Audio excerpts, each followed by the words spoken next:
This is Real Estate Rookie episode 248. So you have to kind of weigh the pros and cons of, the risks associated with keeping it in your personal name versus the cost of doing it under the LLC. And what you just said, I think, is one of the most missed expenses on a line item when people are analyzing a deal. Especially it's your first deal, you are putting it into an LLC. I don't see a lot of people accounting for those fees that you just said of setting up an LLC that's going to eat into your cash flow, maintaining the LLC. It's only $25 in New York State. $25? Every year for the annual filing fee. My name is Ashley Kerr, and I am live with my co-host, Tony Robinson. And welcome to the Real Estate Rookie podcast, where every week, twice a week, we bring you the inspiration, motivation, and stories you need to hear to kickstart your investing journey. And I want to start today's episode by shouting out Milkman2333. Milkman left us a 5-star review on Apple Podcasts and said, "I owe everything to this podcast. What an amazing show, easy to listen to, and I love when they give updates on themselves. Started listening in May of 2020, and because of them, I had the courage to buy in November 2020, January 21, and September 2021. Trust me and listen. Next up for me is partnership with a silent partner. Thanks, Tony and Ashley. I owe it all to you guys." Well, Milkman, we appreciate that. And, honestly, that's why we do what we do, right? We love hearing stories just like that. So if you haven't yet left us a 5-star or honest, I should say, rating and review on whatever platform it is you're listening to, do yourself a favor, do us a favor, and leave them for us. And that's why me and Tony are geeking out, because tonight we are going to a meetup.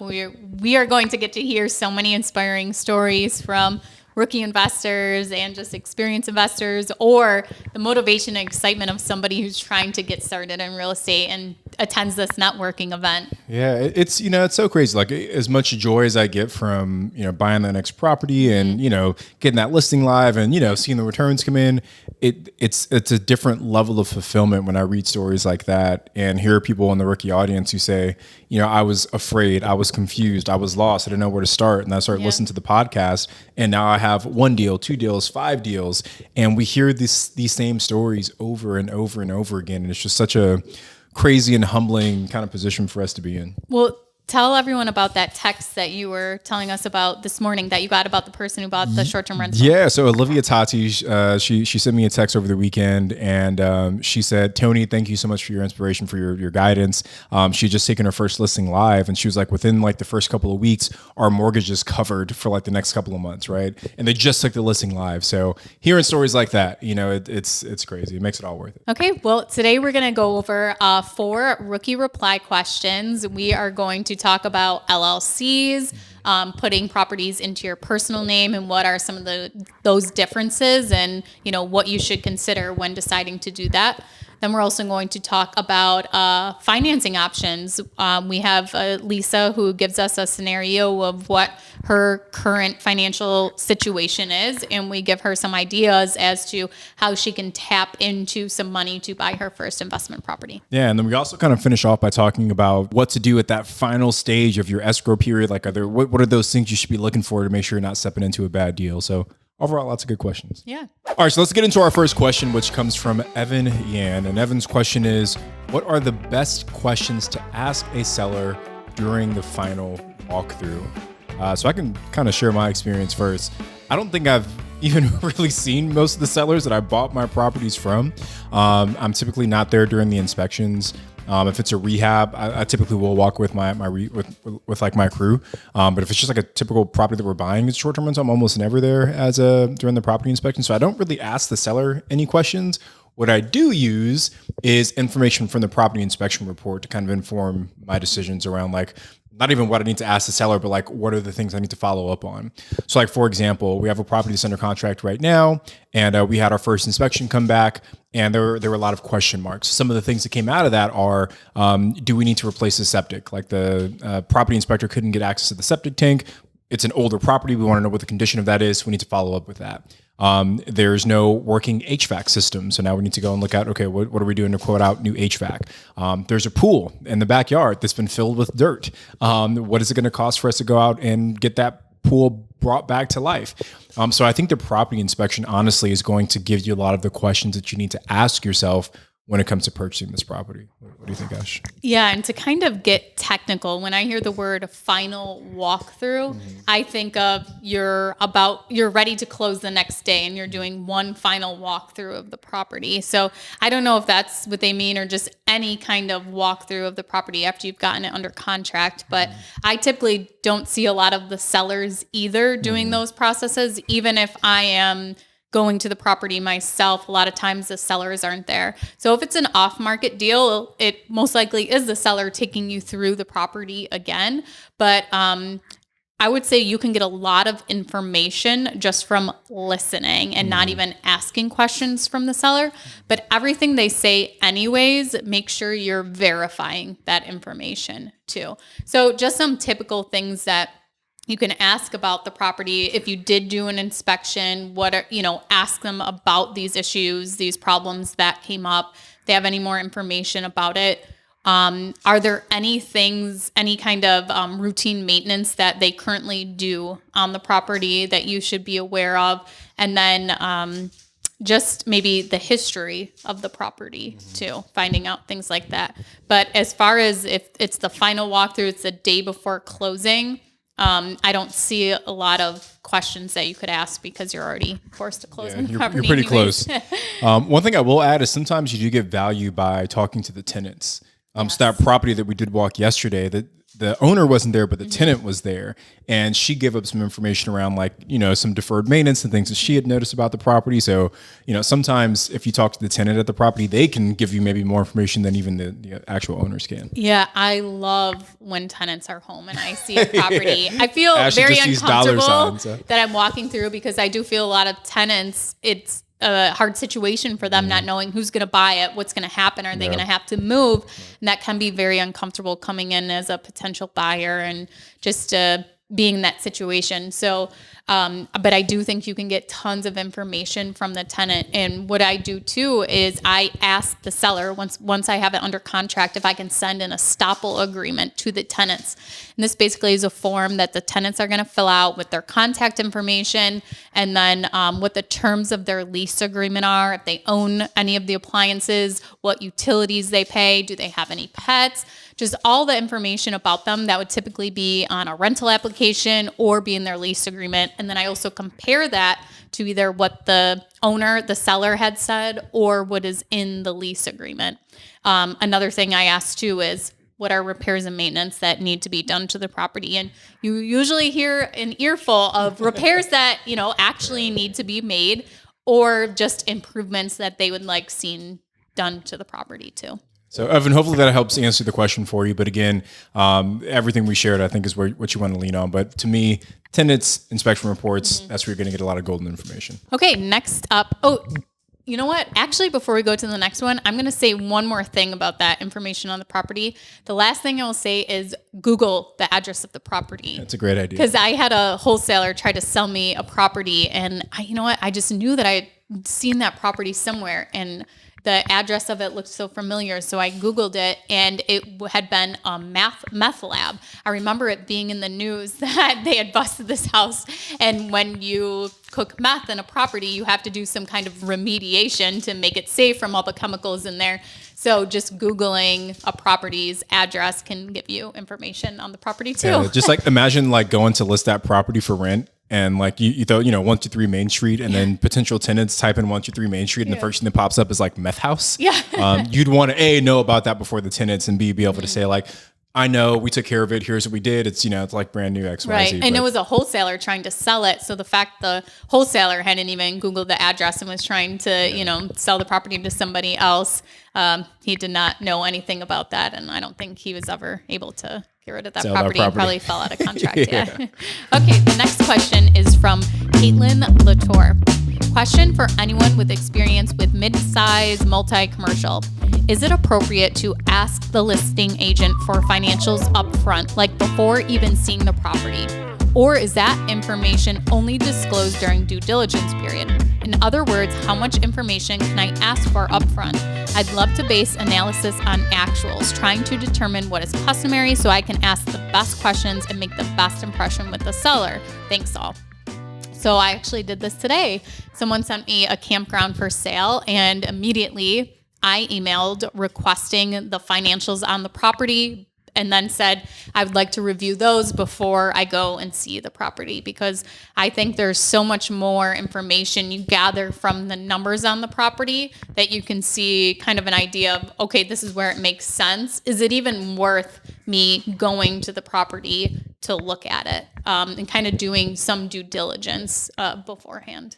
Yeah, I think in the commercial space, most brokers almost expect potential buyers to request financial information. Usually you will have to submit or sign some kind of like non-disclosure agreement or NDA. But as soon as you sign that, most brokers will send you, a trailing 12 for like, hey, here's your property over the last 12 months.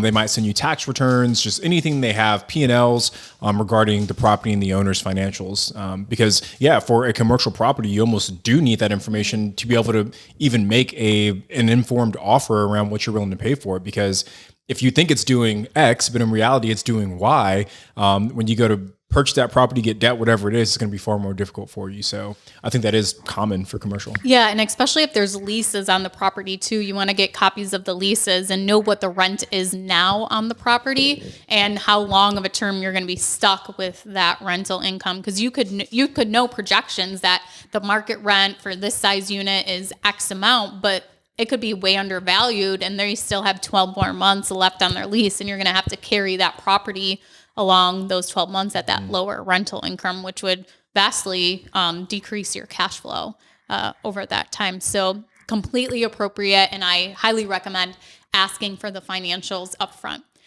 I have had times where the agent has said they don't really have financials. It's a mom and pop self-storage facility where they go there the first Sunday of the month, collect, the rent in cash.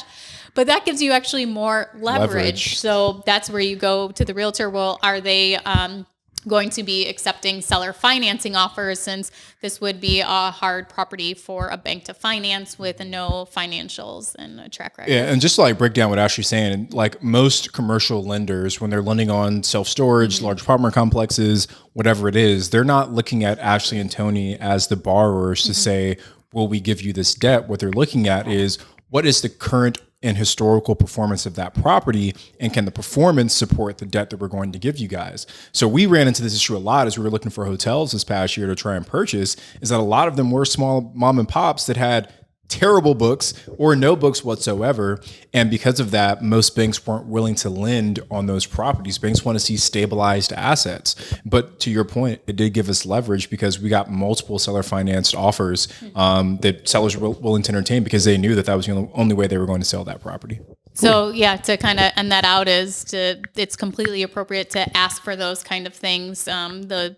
As much information as you want before you're even under contract, if that's what you need to run your numbers, because you don't want to be stuck estimating something that you could verify before you make that offer. All right, well, let's jump into the next question. This one comes from Cade Bigelow. Cade says, I'm super new to this. I just found out about Biggerpockets a few weeks ago, but what is the importance of putting your home under an LLC instead of your personal name? Is that something you should do, that everyone should do, or only in certain situations? So Ash and I both kind of come from different ends of the spectrum, where almost none of my long-term holds are under my personal or are under my LLC, and Ash is on the opposite end, where almost all of yours are under LLCs, right? So I'll kind of talk about it from my perspective of why I didn't, and then Ashley can talk about maybe why you did go that way. For us, a lot of the debts that we were using didn't allow us to purchase it using an LLC. We got personal debt, which meant we had to hold those titles in our personal names. Now we could have gone back and updated those loans. Updated the titles on those properties after we closed to change ownership from our personal names to our LLC, and then kept the debt under our personal names. We just haven't done that. Instead, what we opted to do was to get an umbrella policy. So we have debt titles in our personal names. Then we have this umbrella policy that gives us that additional layer of protection in addition to our home insurance. So for us, what was more important was getting the most favorable debt terms. And in order to get that, we had to under our personal names. Yeah, for my properties, when I first started out investing, I wanted that nice 30-year fixed, low interest rate. So I did a lot of the rentals that I owned myself in my personal name. Then every time I have a partner, I put that partner into an LLC. So any properties we buy together go into that LLC with partner A. Anything I buy with partner B goes into that LLC together. And then we typically get commercial financing on those properties. I have found one bank that would lend me on the residential side for putting a property into an LLC. It was not a 30-year fix, but it was a 25-year fix. But at the time, interest rates were around like 4.5% if I would have done it in my personal name. And they charge us 7.375%. So it almost would have been better off going to the commercial side and getting it fixed for 5 years to have that lower interest rate. But once again, the mistakes you make as a rookie investor. So typically mine are in an LLC for the liability protection, especially with having partners. I never recommend that you go on title in your personal name with somebody else in their personal name too. So I like having that liability protection is the biggest thing why my properties are in an LLC. And then I'm mostly doing commercial lending at this point. I think the other thing to consider too, Kate, is like the additional cost that comes along with LLCs because in California, I don't know, I think our attorney charges like $1,200 to like just file all the paperwork, set everything up. And then every year it's like $800 to maintain the LLC. You have your additional tax returns you have to file every year for your LLC, your QuickBooks subscriptions for each LLC. The bookkeeping becomes a little bit more expensive because there's multiple files that your bookkeepers are working with. So there definitely is an additional cost to having multiple LLCs. So you have to kind of weigh the pros and cons of, the risks associated with keeping it in your personal name versus the cost of doing it under the LLC. And you can also get umbrella insurance if you do have it in your personal name. And that's what I did, was get an umbrella insurance policy that basically on top of your landlord policy that covers the rental, you have another higher coverage so that if you are sued, there's more money that the insurance company would pay out to protect you in a lawsuit. And what you just said, I think, is one of the most missed expenses on a line item when people are analyzing a deal, especially it's your first deal, you are putting it into an LLC. I don't see a lot of people accounting for those fees that you just said of setting up an LLC that's going to eat into your cash flow, maintaining the LLC. It's only $25 in New York State. $25? Every year for the annual filing fee. But $800 in California. It's about $800 to start it, the LLC with total fees, but with to do the every year, it's only $25 per an LLC. But yeah, if you have that $800, that's a huge chunk of your cash flow potentially to have that. And I don't think a lot of people run the cost of that business. And then of course, as you grow your portfolio, you can spread that number out among your units if they're all in that same LLC, but definitely something to think about too, for sure. Kate, I think my last piece of advice would be if having this LLC set up is the only thing that's preventing you from submitting offers, just put the offers in, right? You can always go back and adjust title later down the road. If you find a lender that says, hey, you need an LLC set up to get this kind of debt, then handle that during your escrow period. But I think what's more important for you, Kate, is getting those offers in, finding that first deal, and just getting started. Okay, so our next question is from Lisa Ann. What is the best way to determine lending when you have no cash down? All my money is invested in stocks right now. I have equity in my home and decent credit. Do you borrow from your own home, get private lending, then refinance? Is there anything that prohibits you from buying more properties afterwards? Do you apply in your own name or create an LLC? What is the best resource to research options in your state? Thank you. So the first thing that I think of when I see this is that she has money invested in stocks. So if those are not in a retirement account and they're just in a brokerage account, then you are able to go and get a line of credit against those stocks. So instead of having your home as collateral, if you went and put a line of credit on that or a mortgage on that, your stocks are actually going to be the collateral. So there are limits, like you have to have at least over $100,000 in value, I believe. And it probably differs on, what bank you go with to do this, but there are limitations on it. But it's usually a very low interest rate because your collateral is so liquid, where if you do not repay your debt, The bank isn't foreclosing on a property and then having to resell it. They're basically just cashing out your stocks and taking that money and running. So there's a lot less risk for them. And that way you're getting a better interest rate. So I would say that would be your first option, is getting a line of credit against your stocks. You may have heard people do this with their 401k, where they they take a loan from their 401k. The difference is, when you're doing the line of credit against your stocks, is your stocks are still invested. You're not touching them. So you still have, that kind of separate income accumulating over there, and you're not pulling it out. Where when you take a loan from your 401k, you're actually drawing the money out of the stock market to borrow from it, and then you're repaying it back. Good side, you're paying yourself back the interest and putting it back into your 401k, but you're losing that investment strategy. And I always love to diversify. Yeah, it's two really great points, Ashley. On the line of credit side, you're exactly right. Like, I have a line of credit with E-Trade, and we use that to fund some of our real estate stuff.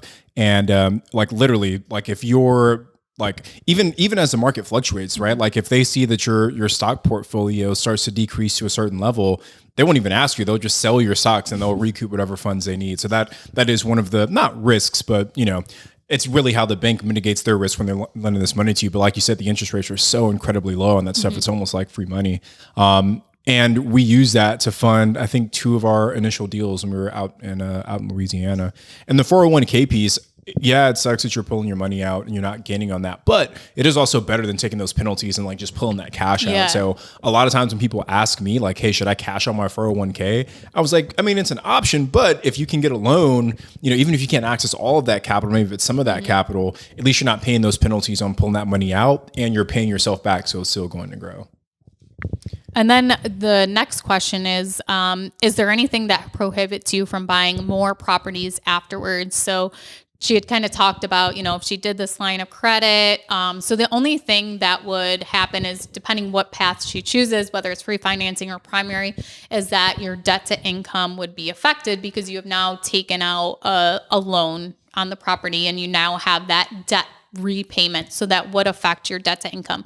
So you would just have to look at, what would that repayment amount be? What is your income? And would you stay under the bank's requirement, the threshold? Do you know off the top of your head what the requirement is right now for a DTI for most banks? No, I haven't applied for a loan in a little while. So me either. It's just on the commercial side, but they don't ask. Yeah. The only other thing that I'd add there too, right, when we're thinking about kind of how to set this up, you're talking about lines of credit, Lisa, and in my mind, I think the best way to leverage a line of credit is if you're doing some kind of BRRRR. So if you're buying a distressed property, you're rehabbing it, and then you're refinancing to input some kind of long-term fixed debt. Because say that you do this with just a traditional line of credit, and you go out and you buy a turnkey property. Now your capital that you invested into that turnkey deal is essentially stuck in that property for who knows how long. And most lines of credit aren't infinitely open, right? Okay. So at some point you have to pay them back, and it could just get into your cash flows way. So in my mind, the ideal way to do it is you take your line of credit or whatever it is you're doing, use that to buy a distressed asset, rehab it, fix it up, put in some long-term fixed debt, repay yourself, and then pay down that line of credit. And now you can recycle that line over and over again. Yeah, I just looked it up. According to Google, the on average, lenders like to see a 43% debt to income or less. Yeah. So that means that, say you make $1,000 a month, your debt obligation should be $430 or less. So if you're at 431 or higher, that's where banks start to have some concern. Okay. And then we kind of already touched on this. Do you apply in your home name or create an LLC on the last question? So I'd refer back to that one and see which one kind of fits for you. Yeah. And then what is the best resource to research options in your state? So I think all of the questions that were asked can kind of be general over every state, that there's not really state specific on types of ways or which strategy you should go to pull money out of your brokerage or your investments. I think the last thing, and Lisa didn't even really ask this, but if you find a killer deal, Lisa, and say you don't have the capital to take it down, and maybe some of these more creative options aren't working for you, then find a partner, right? And that's what Ashley and I did when we found these amazing deals at the beginning of our real estate deals. We didn't have the capital to take it down. We found a partner. Yeah. So look for someone in your network that maybe has an interest in investing in real estate, but doesn't have the time, desire, or ability to do it themselves, but they have the capital. Okay. Well, you guys, thank you so much for listening to this week's Rookie Reply. I'm Ashley at Wealth from Rentals, and he's Tony at Tony J. Robinson. Make sure you guys check us out on YouTube and subscribe to the Real Estate Rookie and leave us a review on your favorite podcast platform. We'll be back on Wednesday with a guest.